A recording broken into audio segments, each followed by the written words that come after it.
नमस्कार साथियों, कैसे हो? उम्मीद करता हूँ कि आप बहुत बढ़िया होंगे। आज 24 जुलाई है और आज महिला सुपरवाइज़र का पेपर हुआ है। आज के इस पेपर में बोर्ड ने राजस्थान जीके के बहुत ही आसान क्वेश्चन पूछे हैं। ये क्वेश्चन आपको किसी भी गाइड पुस्तक में मिल जाएंगे। मेरा यहाँ पर क्वेश्चंस के आंसर के साथ क्वेश्चन कहाँ से आया ये बताने का मकसद केवल इतना है कि बोर्ड जो है वो वास्तव में जो पेपर सेट कर रहा है वो कक्षा 6 से लेकर कक्षा 12 तक की जो भी पुस्तकें चलती है, हमारा और राजस्थान अध्ययन, इन्हीं से जो है वो सभी क्वेश्चन बना रहा है। तो मेरा सुझाव है आगामी दिनों में जो भी एग्ज़ाम होंगे बोर्ड के, सीटी होगा, पटवार होगा, ग्राम सेवक होगा, बहुत सारी भर्तियाँ होगी, तो बोर्ड जो है वो कक्षा 6 से लेकर 12 से बाहर नहीं जा रहा है। आपको सभी क्वेश्चन यहीं से मिलेंगे। इस बार जो इस पेपर में जो है वो कथन कारण के क्वेश्चंस इसने नहीं बनाए हैं, कठिन क्वेश्चन नहीं बनाए हैं। पहले ज़रूर इसने कुछ क्वेश्चंस कठिन बनाए थे, लेकिन आज के जो भी क्वेश्चन हैं वो आपको हर किसी पुस्तक में मिल जाएंगे। और सर के निर्देशन में, आदरणीय गणपत जी सर के निर्देशन में ये बुक तैयार हुई है। ये बुक इन्हीं पुस्तकों से तैयार हुई है और इन्हीं पुस्तकों से क्वेश्चन आए हैं। इसलिए ये सारा का सारा जो पुस्तक का जो संग्रह हुआ है इन पुस्तकों से, तो जो भी क्वेश्चन आए हैं वो सारे के सारे इस पुस्तक में हैं। हालांकि ये पुस्तक प्रिंटिंग पर जा चुकी है और ये 28 जुलाई के बाद आपको मार्केट में उपलब्ध होगी।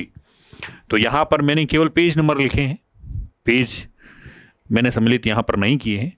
तो आज हम बात करेंगे क्वेश्चन कहाँ कहाँ से बनाया। हालांकि बहुत आसान क्वेश्चन है, मैंने आपको पहले ही बता दिया है। तो आप ये कमेंट मत करिएगा कि सर ये हर किसी किताब में मिल जा रहा है। मेरा आपको ये बताना है कि आगे जो सीईटी का एग्ज़ाम हो रहा है उसके लिए आपको बहुत बड़ी पुस्तकें पढ़ने की आवश्यकता नहीं है। आप आराम से कक्षा 6 से लेकर 12 तक की पुस्तकें पढ़िए। अगर आप इनको एक साथ आप नहीं पढ़ सकते हैं तो ये पुस्तक आपके लिए अवेलेबल अब हो गई है। आप केवल इस पुस्तक को पढ़ लो, चाहे आप रीट दे रहे हैं, चाहे रीट मेंस की तैयारी कर रहे हैं, यानी कि बोर्ड के द्वारा जो भी एग्ज़ाम हो रहा है, जैसे 3rd ग्रेड का एग्ज़ाम बोर्ड ही कराती है, तो इन सभी के लिए आप ये पढ़ सकते हैं। आरपीएससी में आपने देखा होगा 2nd ग्रेड में क्वेश्चंस हालांकि कम पूछे गए हैं कला, संस्कृति, इतिहास, राजस्थान ज्योग्राफी के, लेकिन लगभग 30 से 40% क्वेश्चन भी इन्हीं से पूछे गए हैं। तो अगर आपका बेस मजबूत करना है आरपीएससी के लिए और आरएसएसबी में 100% आपको क्वेश्चन सही करने हैं, तो ये पुस्तक आपके लिए रामबाण साबित होगी। आप जरूर देखिएगा। हम बात करते हैं आज कौन कौन से क्वेश्चन आए हैं। इस पुस्तक की इंडेक्स इस प्रकार से, हालांकि मैं आपको पूरी जानकारी जो है वीडियो के माध्यम से बता दूंगा और 28 के बाद अपन मिलेंगे। और इन पुस्तकों की मैंने सभी की एक एक क्लास में कंप्लीट क्लास करा रखी है। अगर आप सीईटी की तैयारी कर रहे हैं तो ज़रूर इनको देखिएगा।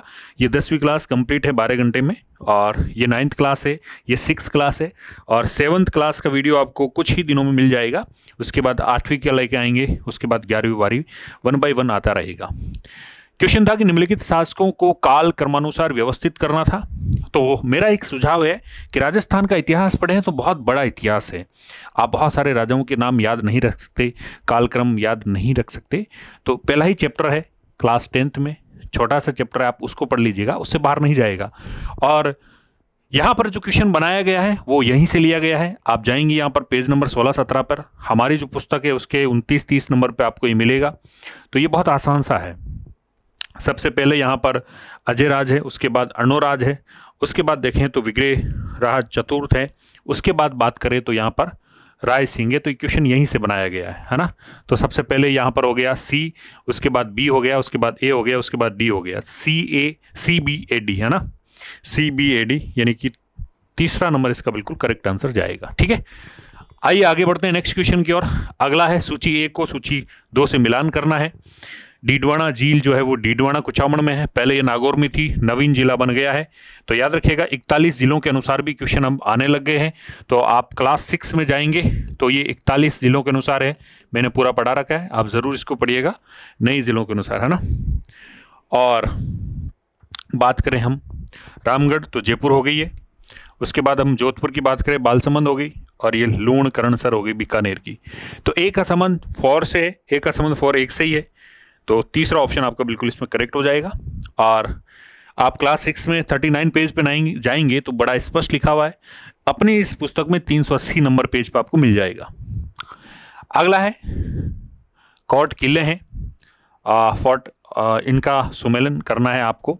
चूरू है जैसे, और जैसलमेर किला है, जयगढ़ किला है, लोहागढ़ है। तो आप सब लोग जानते हैं कि जो जयगढ़ है वो किसने बनाया, तो सवाई जय सिंह से ने बनाया है। तो सी का संबंध जो है वो 3 से हो रहा है। उसके बाद अगर हम बात करें तो जैसलमेर की बात करें तो राव जैसल है, चूरू की बात करें तो कुशाल सिंह है, और महाराजा सूरजमल की बात करें तो लोहागढ़ है। तो ये कहाँ से बनाया गया, हालांकि आसान क्वेश्चन है, अपनी पुस्तक में आपको 249, 50 और 251 पे मिलेगा। पेज नंबर अगर 74 में आप जाएंगे कक्षा 10 में तो वहाँ पर आपको ये मिल जाएगा।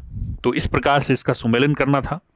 तो ए का संबंध जो है वो किससे हो रहा है, 2 से हो रहा है। ए का संबंध 2 से केवल एक ही ऑप्शन में है, तो आपका करेक्ट आंसर ये चला जाएगा, ऑप्शन नंबर सी चला जाएगा।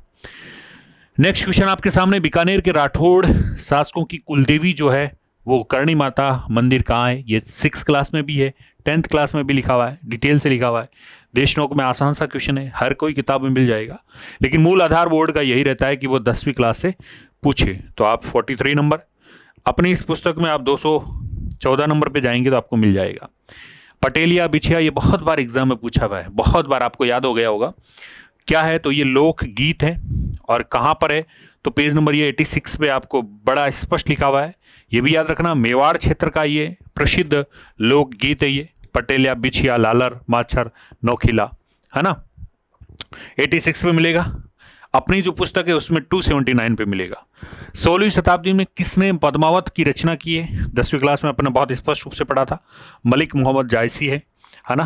और बड़े स्पष्ट रूप से पेज नंबर 9 पर लिखा हुआ है, मलिक मोहम्मद जायसी के द्वारा लिखित, कब, 1540। कभी आपसे पूछा जा सकता है, याद रखिएगा, पद्मावत, है ना। अपनी बुक में आप पेज नंबर 20 पे आप जाएंगे तो मिल जाएगा।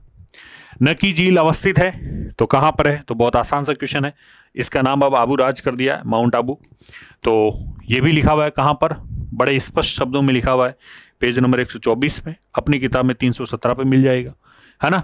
तो ये पुस्तक आपको 28 जुलाई से जो है वो मार्केट में मिल जाएगी। आप ज़रूर इसको पढ़िएगा अगर आपका बेसिक, और आप चाहते हैं कि RSSB बोर्ड में जो भी एग्ज़ाम हो रहे हैं आगे, पटवार, ग्राम सेवक, CET, 3rd ग्रेड, बहुत सारे एग्जाम होने वाले हैं, उसमें अगर आप चाहते हैं राजस्थान का भूगोल, राजस्थान का इतिहास, कला संस्कृति, राजस्थान की राज्य व्यवस्था, इसमें 100% अगर आप क्वेश्चन सही करना चाहते हैं तो मेरी सलाह है कि आप ज़रूर इस पुस्तक को पढ़िएगा।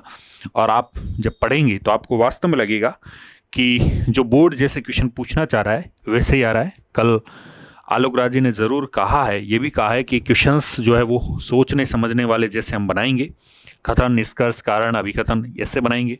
तो सभी इसी प्रकार के क्वेश्चंस जो है उसमें तैयार किए गए। आपको ऐसा लगेगा कि हाँ, जैसा बोर्ड पूछ रहा है वैसे ही क्वेश्चन है। तो ज़रूर इस पुस्तक को आप लीजिएगा। मिलेंगे आपको फिर एक नए वीडियो में, तब तक के लिए बाय बाय।